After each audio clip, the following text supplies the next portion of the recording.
තියෙන්නේ පැනල් එකේ තියෙන ප්‍රෝග්‍රෑම් ටික, පැනල් එකේ chip එකේ තියෙන ප්‍රෝග්‍රෑම් ටික. දැන් අපිට මැෂින් එකෙන් මේ පැනල් එකට දාගන්න ඕන නම් ප්‍රෝග්‍රෑම් එකක් මෙහෙමයි. එතන තියෙන මැෂින් එකේ ප්‍රෝග්‍රෑම්.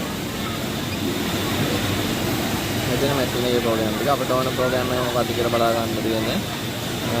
124 ප්‍රෝග්‍රෑම් එක ඕන නම් දැන් බලා ගන්නවා මේ තියෙන ප්‍රෝග්‍රෑම් එක.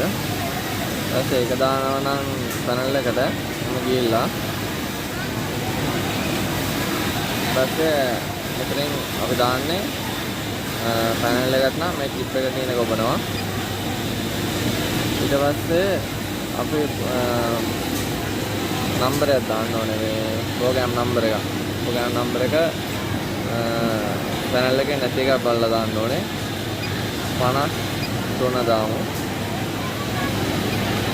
සේව් කරාම හරි. 53. මේ 53 ප්‍රෝග්‍රෑම් එක.